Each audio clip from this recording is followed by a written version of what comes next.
This video is going to go through Tier 3 training for a new business partner. When a new business partner comes in, the Tier 3 and the Tier 5 combined together make a full financial needs analysis. So for business partners, it's training. It's a more formal presentation for clients. But like I said, the area of concentration for this video today is for business partner training. So as a new partner comes in and they're ready for a Tier 3 training, we want to make sure that we go back through and reinforce the value of our company, just like what we do for a client, but instead of an introduction to the company, it's just a reinforcement of the company. Some of the ways that we do that, at VFG Pro, you've got a great deal of information. The main menu, of course, is virtual financial specific information. You have a shortcut to the CRM, and then you have a shortcut to the back office support system platform menu. For the main menu right here, everything that we have, there's nothing physical. So everything's virtual, digital, electronic.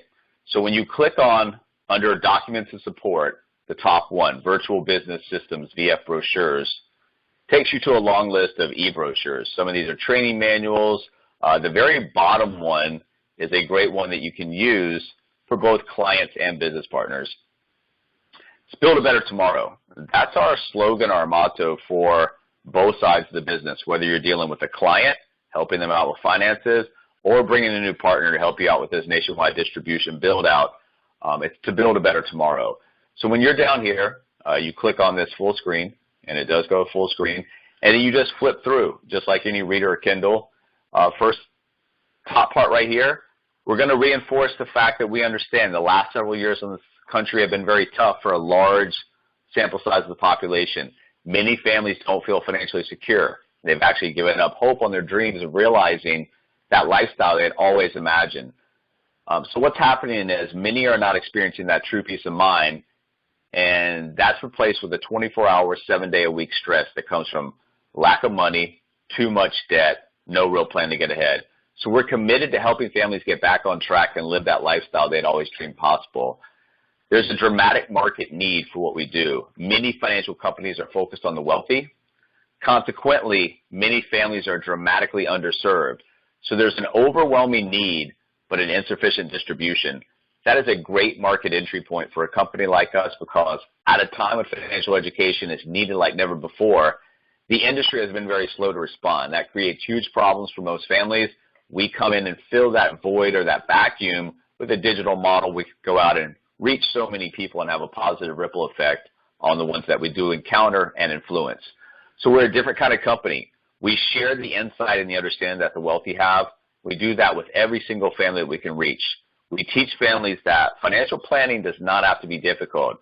You set goals, devote resources to those goals, stay committed over X period of time, and you'll get there. We're driven by the desire to help the American family get into a better, stronger financial situation.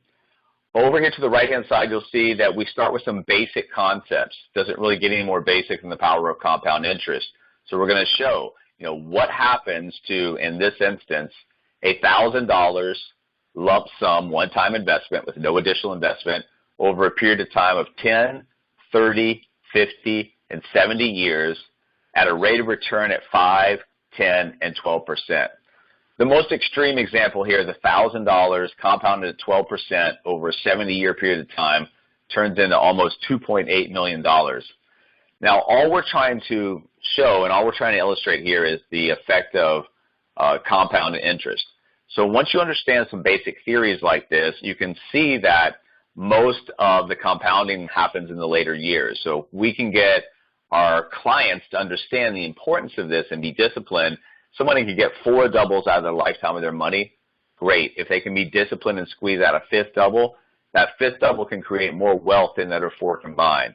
So it's important that people understand these concepts, and then they need to understand secondarily the obstacles that are going to stand in their way and affect the growth of their nest egg, wealth accumulation, assets, whatever it is they're trying to do. The 3 that we really highlight here are time, taxes, and market risk. So down here you can see the effect of time on your money. So instead of showing what something's going to grow to at X date in the future, let's take a look at a goal. Here it's $1 million, now nice round number, and we're looking at periods of time of 40, 30, 20, and 10 years. Now, obviously, it varies greatly in terms of how much time the client has until the expected retirement age. So you're going to tailor fit the conversation around speaking to that person. If you're talking to a younger worker, they've still got the X factor in the investment equation of time still on their side. Take advantage of it. If you're talking to the older worker who's kind of kicked the can down the road, they come back and they say they cannot meet that financial obligation. Sometimes you might not get them all the way to their goals, but at least it's a start. And there's some other ways that we can help them try to earn additional money, manage their expenses better, to try to free up some more cash flow to put to work. The effect of taxes on the money. So we've got to understand there are different ways that the money is affected by taxation, then choose the right strategy that best fits the needs for our clients. So taxable, that's the savings account, CDs, tax deferred, the typical vehicles that, is common in society, 401ks, IRAs, fixed annuity, savings bonds, and then tax exempt, Roth IRAs, cash accumulation, life insurance policies. You need to understand, or you need to help your clients understand, if they have vehicles, how are they viewed? If they don't have vehicles, where do they need to be? When we are talking about retirement planning, we want to be in the tax exempt category. It's important to remove as many variables as possible in the planning of the retirement. So deferred taxes is a variable that we don't control. So when we remove that variable, put in after-tax dollars, puts us more in the driver's seat to control that, environment when we get there. Will taxes be going up or down in the future? Most likely dramatically higher. There's a lot of stuff to pay for. Right now, we create money out of keystrokes. That's not going to work forever. No country has ever been able to inflate their way out of a debt problem. Eventually, the medicine becomes the poison. We have something like a currency crisis. They have to turn on their citizens. The easiest way is through the taxation environment. So are we prepared or are we unprepared for that environment? The effect of market risk on your money. Losses have two impacts. There's a financial impact of losses, and yes, that's definitely something that is a felt impact, but more along the lines of what will stop people in their tracks and have them give up is the psychological impact of losses. So we've got to understand the impact of market losses on our money. Then we've got to create a strategy that allows for potential market growth, yet minimizes the chance for loss of principal and previous gains. Takes a lot more than people realize to recover from the down years. Typical example, 50% loss. You need 100% gain just to break back to even. That 100% gain could be the entirety of a leg of the bull market. So you want to participate in most of the market upside, shield yourself from the losses, put yourself in a better position to capitalize on those basic concepts, power of compound interest, rule of 72, etc. You've got access instantly on this platform to 200 carriers, 500 different products.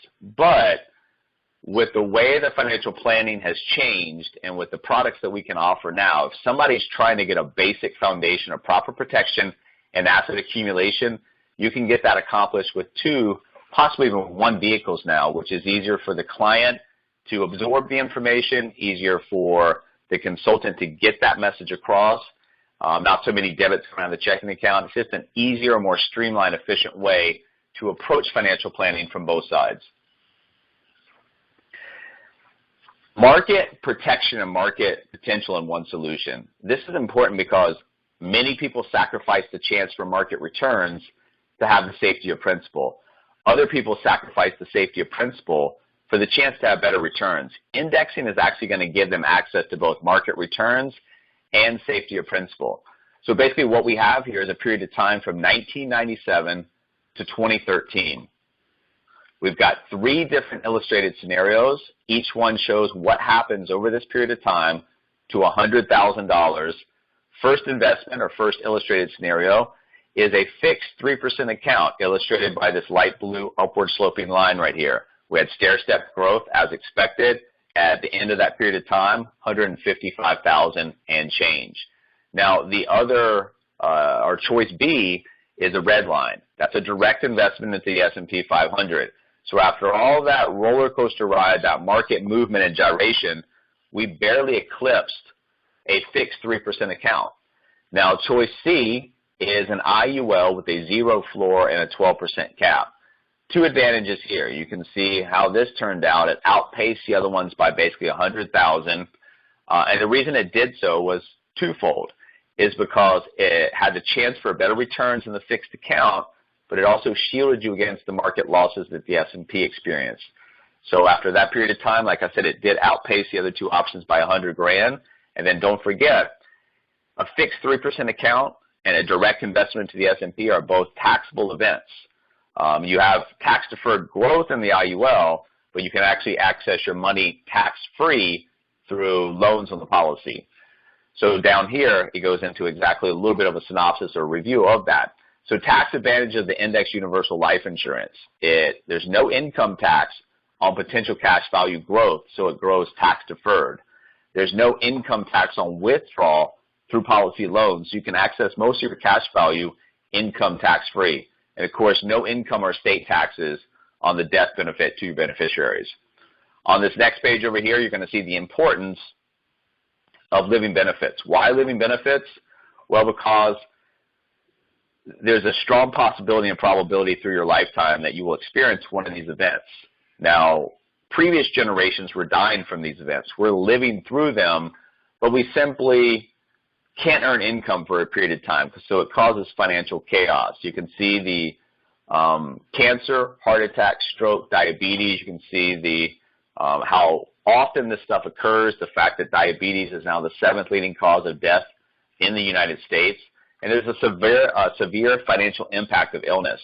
You can see a severe heart attack, including indirect and direct costs of about $1 million. It's been reported that 60+% of all bankruptcies are due to medical issues.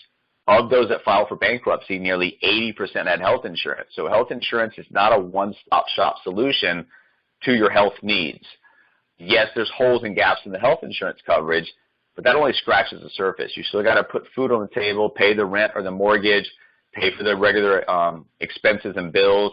That money has to come from somewhere. Living benefits can provide a standard of living protection and also give you options. As you can see in this third statistic, 1 in 4 people with cancer delayed or turned down recommended care because of the cost.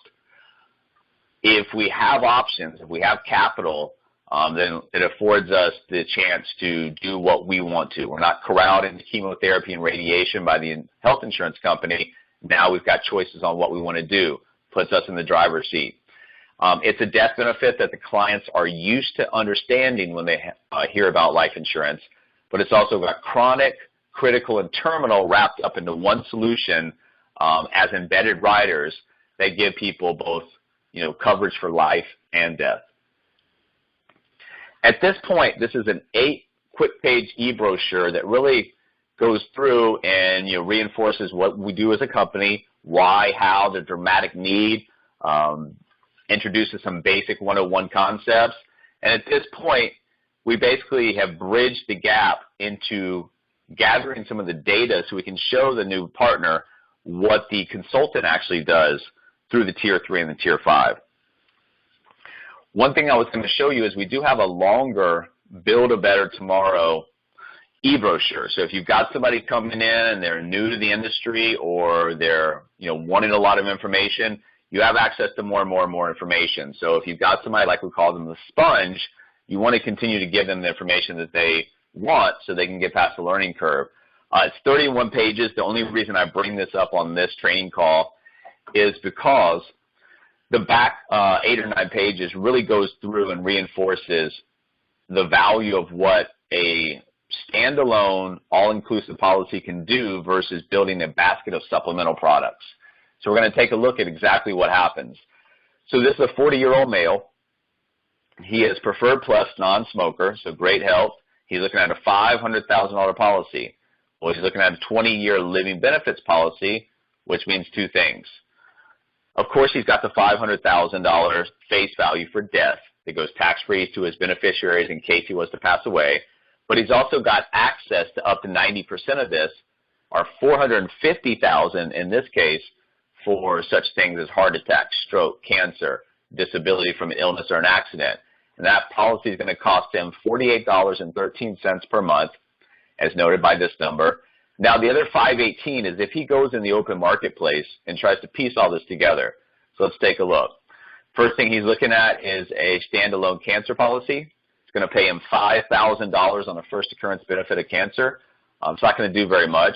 Also included with that policy is a $300 per day hospital confinement benefit. That will help out some. But that one small policy with limited benefits, $51 and change per month. It's already more than our entire policy. Now you also look at a disability policy as a technical worker right here.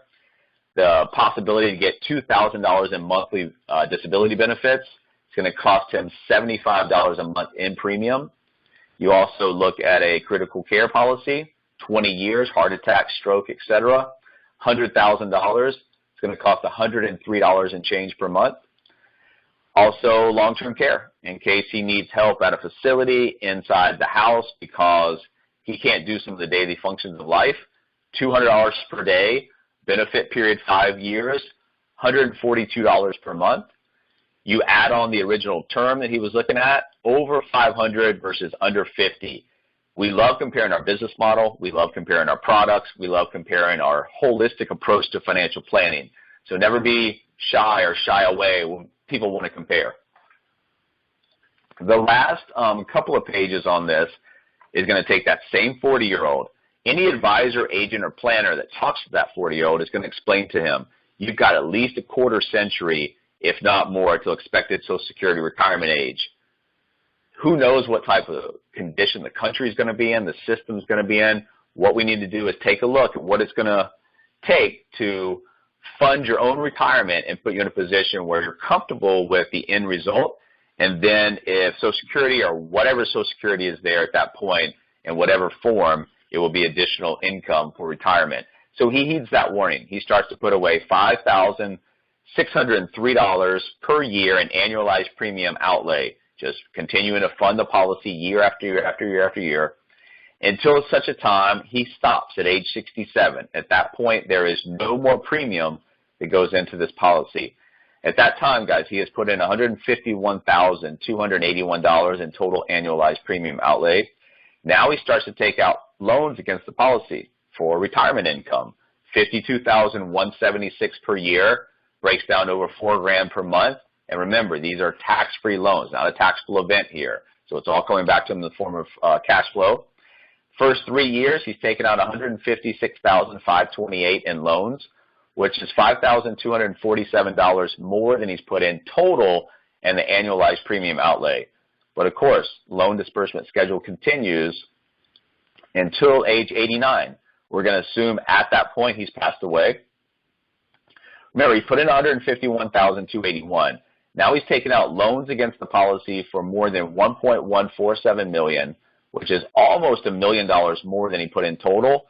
And then depending on what year he actually dies over here, he's got the tax-free death benefit that actually goes to his heirs. So what you want to look at the IUL, if you look at it as a wheel, inside that wheel is different spokes. Each one of those spokes can represent a key piece of financial planning that somebody can get accomplished with the IUL.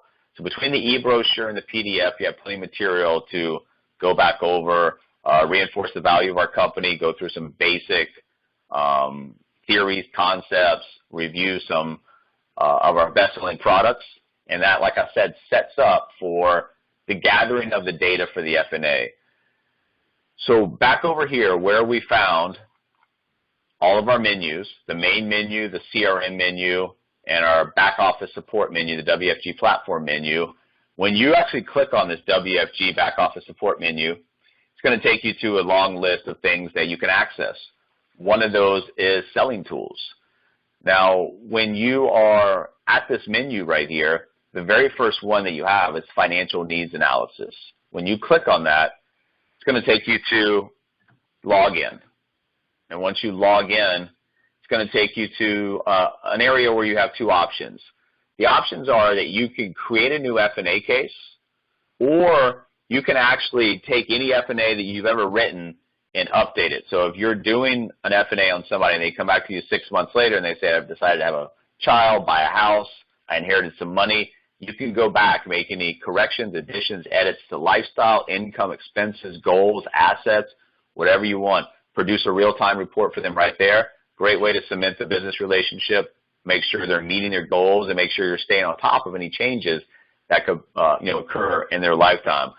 Besides updating an additional one, you can create a new FAA case. And when you do that, it's going to basically take you to a ledger over here. This ledger on the left-hand side is the information that needs to be gathered during the Tier 3 in order to be able to present that report. The Tier 3 is not that exciting of an appointment. You're gathering information, gathering data, so you can present a really nice 20-page color report, illustrations, graphics, show people what they're doing well, what they need to work on, and depending on what they want or need to get done, we build a roadmap to help them. So household information. If it's an individual, it would be client A, first name, last name, date of birth, phone number. Now, if they are married or equivalent, it's pretty self-explanatory. We're just looking at who else is in the household. Client B, first name, last name, date of birth. Now, dependents. Dependents can be children. Sometimes they can be grandchildren. We're looking at household under the age of 18 that we're providing financial support for. Once we understand what we're looking for, we gather it. So whether it's children or grandchildren under the age of 18, first name, last name, date of birth, doesn't matter whether it's 1 or 10. You get them all because there's going to be survivor income needs, education funding that we can address, etc. Now down here, provide description for the FAA case. For training purposes, to identify this training, you want to put the new partner's name, who the direct partner is that brought them in, and the state in which they reside. That's going to let you know, that it was for training and easy to identify who it was for, who their upline is, and where the state that they came from originates from. When you go right here to next, it's going to say a new record is created. You hit OK. And now what's going to happen next is you can see two things. We're out of household information right here. We're done with that. So we're powering down this ledger. So what you can do now is go back through and let people understand that our software has built-in numbers that are going to assume certain things. During retirement, we earn a 4% rate of return.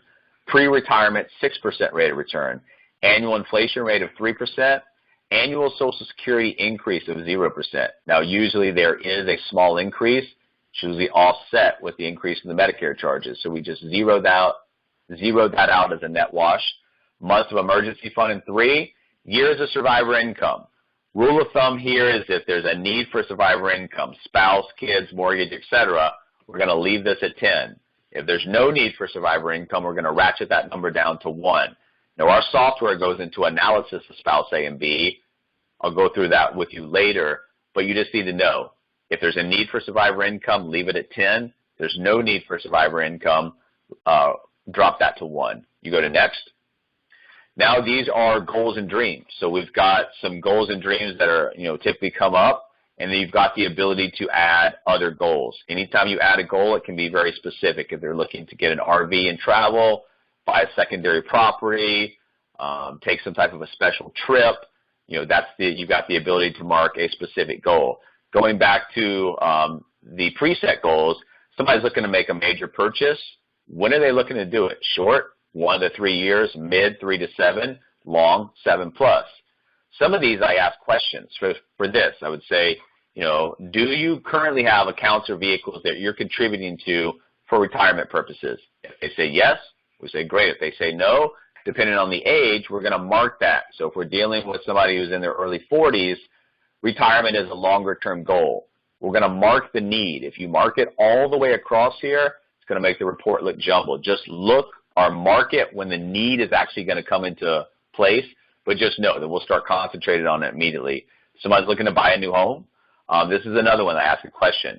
Do you have 3 months of expenses saved for emergency purposes? If they do, great. Congratulations. If they don't, we're going to mark that as a short-term goal. They're looking to reduce or pay off their mortgage. They're looking to have education funding put in place for the kids. Another one that I ask a question right here. Do you have anything in place right now that would pay you direct cash in case you became sick or disabled? They do, great. They don't, we're going to mark it as a short-term goal.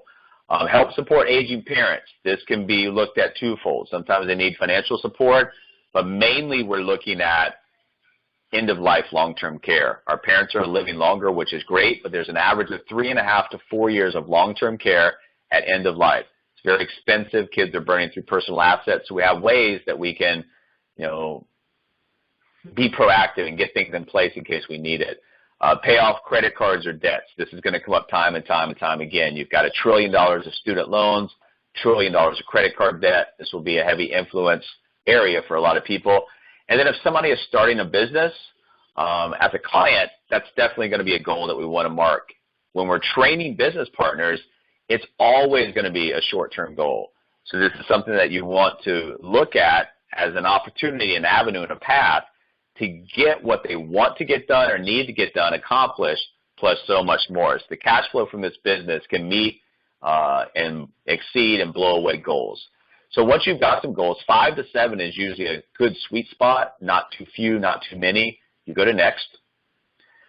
And right here, we're going to add the income and expenses. Now, one of the things that needs to be as accurate as possible in this report is the cash flow. For example, if you have somebody that makes $6,000 a month, and if they don't have a budget and the answers they give you to the cash flow expenses is incorrect, it's misstated by 600, that could potentially affect the in cash flow analysis in such a way that it affects how we talk to them. For example, they misstate their expenses by 600, their cash flow analysis should have shown a positive 400, but it's showing a negative 200. So now we're talking to that individual or that family about becoming cash flow neutral when in all actuality, in reality, they actually had a little bit of money to put to work. So make sure that you get accurate information. One of the ways that you can do that, and if you don't have this, just ask. We'll get it over to you. This is a financial needs analysis prep form. It's a PDF fillable form. It's very easy. Whatever they make, they put in here, and when they're done, they just save this, send it back over in preparation for this appointment. So we're asking for two things, the income for the household and then the expenses broken down in terms of, what do they pay and how much.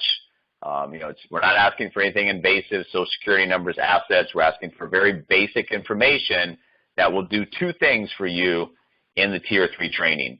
Number one, it will speed up this process. Number two, it will actually give accurate information. But just to walk you through and show you what's gathered here, the income. Who is the income? Who earns the income? What sources? Is it W-2, 1099, and just a very brief 1 or 2 word description on what they do? Gross amount. This is before taxes or deductions come out. And then the frequency. I always start with an annual number, but of course you have different pay frequencies, monthly, semi-monthly, biweekly, and weekly. So once you've got the income, now most of it's going to come from sources like salary, but you do have some asset sources sometimes, cash dividends, withdrawals, etc. You want to make sure you get all the income. Anytime that you make a mistake, there's pencils will reopen this dialog box, so don't worry about that. The income tax question down here, this is a great lead-in because if you get this information and find out that the family of 5, there's really no money to put to work, but they need to get stuff done, well, you can come back and help them manipulate exemptions so they get less of a refund, more money back on a monthly basis to put to work, but we definitely don't want to create a liability with the IRS. We're trying to better somebody's situation, not make it worse. So you do want to get a W-2, a tax return, and if you need the assistance of a CPA to review, we do have several in the organization. Just ask. So once you got the income, you go to next. Once again, the cash flow expenses. Hopefully you have gathered that information before this appointment through the PDF fillable form. But just to take you through and show you, when you see the report in the Tier 5, anytime that we go through expenses, for example, the expense pie chart, you're going to see that everything is a main section, auto and transportation, food, health and medical, household, mortgage or rent, debt service, other monthly expenses, utilities. Inside those main sections is a subsection. So in auto and transportation, fuel, insurance, loan or lease payment, parking, tolls, public transportation, service, other miscellaneous expenses.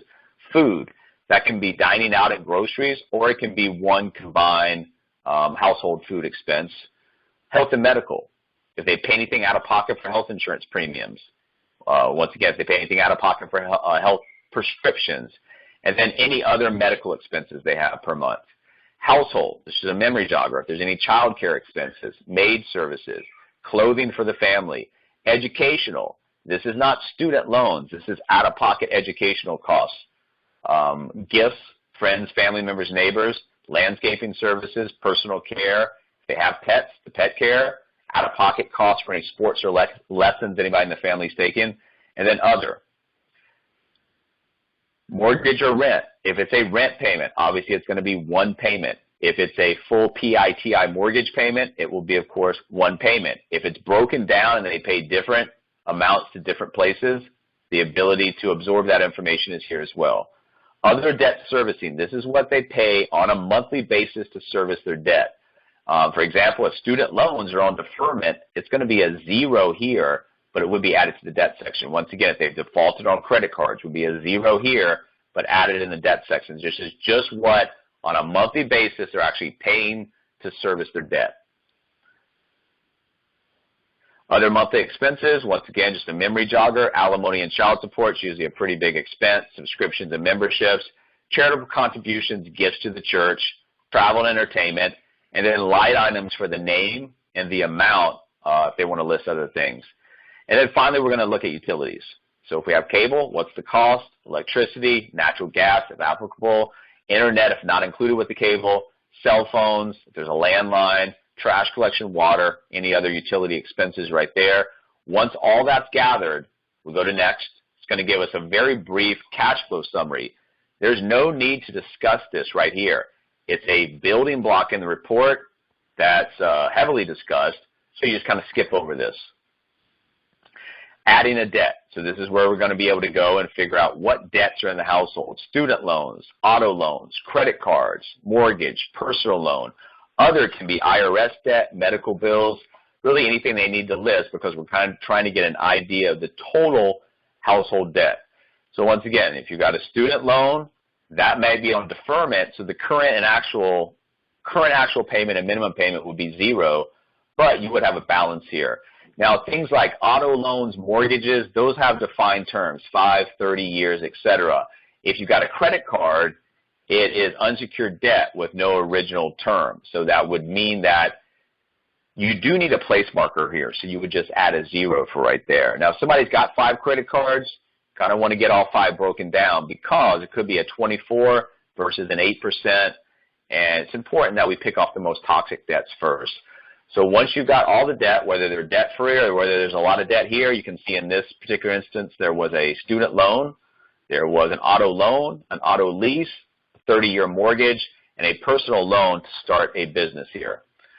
Once again, pencils will reopen the dialog box if you ever make any mistakes. You're just getting the term, if there was an original term, the balance, the interest rate, the current actual payment, and the minimum payment. We go to next. It's going to start to organize some of the numbers that we put in, some of the data that we put in. So you can see some of the debts have been included here.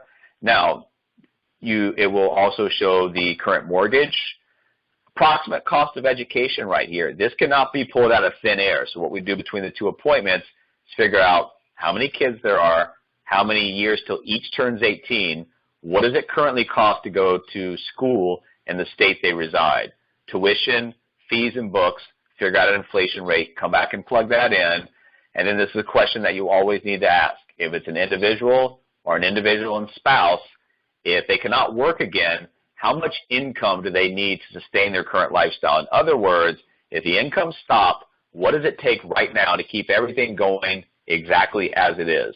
They'll give you that number. You plug that in. We go to next. This is going to allow us to get insurance policies. So you can see right here we've got group, individual, and we've got possible vehicles with cash value accumulation. Group term. A lot of times somebody might know they have a policy at work, but they don't know who the provider is. If you put unknown, that's fine. You want to find as much information, the face, if they contributed any premium, and what year they were actually included in that group policy. Now, if it's an individual term, same thing. If somebody doesn't know who the provider is, you can put unknown, but between that 24 to 48 hours where, the Tier 3 and the Tier 5, they need to come up with that information. So snap a picture, scan, email, whatever they want to do. So you have that information before the Tier 5 so you guys can talk about, what they have in place, because we have to see, are they overinsured, underinsured, do they have the wrong kind of insurance? So we're going to make a recommendation. We have enough information that we make a suitable recommendation. The only difference between the group term and the individual term in any of these is one extra box. For example, if somebody has an IUL, you're going to also see the cash surrender value box pull up. When you put that information in, it's going to be included here, but it's also going to show up as an asset when we get to that section. So you can see here they had some terms, a group term, IUL. So we gathered all that information. Once again, the pencil will reopen the dialog box if there's any mistakes that are made. We'll go to next. It's going to give us a protection summary. This is a building block in the report. There's absolutely no need to go through this at this time. We'll go to next. We're going to add the assets. What I usually do is I skip savings and checking. We go down the list. Do you have any individual CDs and treasuries, individual mutual funds, individual stocks and bonds? Do you have a traditional IRA? Do you have any retirement plans like a 401k or a 403b? Or do you have any annuities? Do you have a Roth IRA? If there are kids in the house, are there any college savings plans? And then other. That can be equity in a property, coin collection, art collection, whatever they want to list or declare as an asset, you can go ahead and absorb that here. And then once all that is gathered, then you can go to the savings and the checking. Before we go there, we want to make sure that we understand two boxes to the far right. So if we have anything for retirement purposes, over here where it says 4R, that's for retirement. So if we have a retirement plan and we've got a 401k and we've got the owner right here, whether it's the husband or the wife, we want to know two things. What's the current value? If it's $45,000, then we put that in there. Now, if it's an old 401k that is from another job that's just sitting there, it would be 0 monthly additions. It would mark it for R. If it's a current 401k they're contributing to, we want to find out, including the company match, what's going in as a monthly addition. Whatever it is, maybe 500, and we mark it for R. When that's marked for R, it means telling the software that we're going to be able to project based on the current value and the monthly additions what this is possibly going to be worth at the expected retirement age where we start to need that asset for income purposes. Once again, once you've got all the assets, we go back up here and we go to checking. Now, if it's a joint checking account or a married couple, mark it. If they have individual, mark those as well. Now, this is going to be an area where most everybody uses their checking account just to pay monthly expenses. If that's the case, we want to get the current value. Maybe it's $2,500. We want to mark it 0 monthly additions. This is just paying bills. We would not mark it for EF because it's not for emergency fund purposes. Now, if somebody comes back and they say, well, I do try to save money in my checking account, over and beyond your monthly expenses, how much do you try to save every month? You get the current value. If they say $250, now we would mark it for EF because it is a vehicle that we try to save money for emergency funds. Once you've got the checking account information, the last thing you want to find out is the savings. What's the current value? What's the monthly additions? You would mark that as EF for emergency fund purposes. Once you've got all the assets, the checking, the savings account, everything in place, they had an emergency fund for savings. They had checking account, of course. There's a 403b retirement and a state teacher plan that was in place as well. We go to next. Now, this is the emergency fund. We just asked a couple pages ago if there was an income disruption, what does it take to keep things going as is with no disruptions? This number on the emergency fund could be the same number or it could be less, depending on how they want to view this. But you get the monthly emergency amount needed, and then it's going to go ahead and give us a brief analysis. But once again, this is a building block in the report. There's no need to go through this on this particular Tier 3. We go to next. Now, the expected retirement age, the default age in this when you pull this up will be 65. Now, you can push that to 70, 72, 75, drop it down to 55 as it shows here, whatever it is that the person wants to list as an expected retirement age. A lot of people have a pinpointed time, 62, 65, 67. In this particular case, this couple was trying to retire at 55. So we dropped it from 65 to 55. And then, of course, they're under the age of Social Security, so we're not going to include it. But if they did say something like 65 or 67, there's a rule of thumb that I use. If somebody's within 10 years, under 10 years for receiving Social Security, yeah, let's go ahead and say yes, get the expected age, the expected estimated monthly benefit in our analysis. If they are over 10 years, plus 10 years, 11 on, then let's not count it. Let's see what it looks like as a snapshot of where we are today with what we have in place, with our need based on what we could do for ourselves. And then whatever Social Security, like we talked about earlier, comes back in whatever form, it's additional income.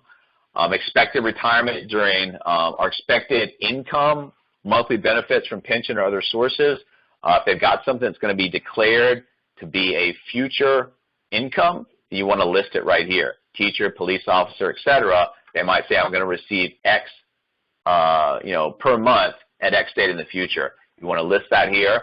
And the last question that you need to ask, at the expected retirement age, so whatever they pick, in this case it's 55, but in today's dollars, what do you want coming in every month for retirement? So in other words, if they were going to reach this age tomorrow, what would they like to see coming in for retirement? They're going to tell you 5, 10, 15, 20 grand. You plug that number in, go to next. Gives you a very brief retirement overview summary. There's no need to go through this. Once again, a building block in the report. We'll go to next. This is the end of the Tier 3. So what you've done is essentially you've gathered all this data. Now what you can do is highlight all of these, generate a report.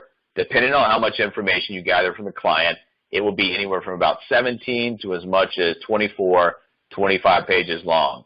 Now, under a client presentation, you would stop here. You would thank them for their time and go ahead and schedule the next appointment 24 to 48 hours out. Gives you time to crunch numbers, review, run illustrations, whatever you need to do. And then when you come back in front of that person, you feel confident you guys are going to have an informed conversation that leads down to some great recommendations. But